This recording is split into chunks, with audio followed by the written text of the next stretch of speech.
ছুটির দিন মানেই গৃহিণীদের কোনো ছুটি নেই, স্পেশাল কিছু বানাতে হবে আর বানাতেও এখন ভালো লাগে। এই তো আজকে ছুটির দিনে হোটেলের মতো করে একটা সবজি রান্না করে নিয়েছি, যেটা খুবই মজার হয়, তবে অল্প সময় করে নিয়েছি। সাথে ছিল লুচি।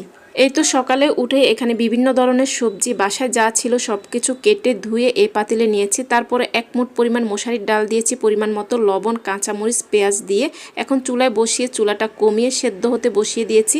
এরই পাকে আমি লুচিগুলো বানিয়ে নিয়েছি। আর দেখুন সবজি আর ডালটা সেদ্ধ হয়ে গিয়েছে। এখানে কিছুটা বেগুন ভেজে আমি সেদ্ধ হওয়ার পরে সবজির মধ্যে দিয়েছি। তারপরে টমেটো, কাঁচামরিচ, ধনিয়া পাতা দিয়ে একটু রান্না করে নিয়েছি। এখন একটা ফোড়ন দিয়ে দিচ্ছি। কিছুটা গোটা জিরা, রসুন, পেঁয়াজ ভেজে এখন ফোড়নটা দিয়ে দিচ্ছি। সাথে কাঁচা মরিচও দিয়েছি, চাইলে কিন্তু শুকনা মরিচও দেওয়া যায়। আর দেখুন সবজির কালারটা কত সুন্দর এসেছে, খেতেও কিন্তু অনেক বেশি মজার হয়। আর এখানে এখন ফুলকো ফুলকো লুচিগুলো ভেজে নিচ্ছি। লুচির খামিরটা করার সময় আমি শুধু একটু তেল আর পরিমাণ মতো লবণ দিয়ে কিছুক্ষণ রেখে দিয়েছি। তারপর ছোট ছোট করে এভাবে বেলে ভেজে নিচ্ছি। আর এই যে দেখুন ছুটির দিনের স্পেশাল নাস্তার আইটেম কেমন হয়েছে। যত কিছুই হোক না কেন এরকম এক কাপ চা তো আমার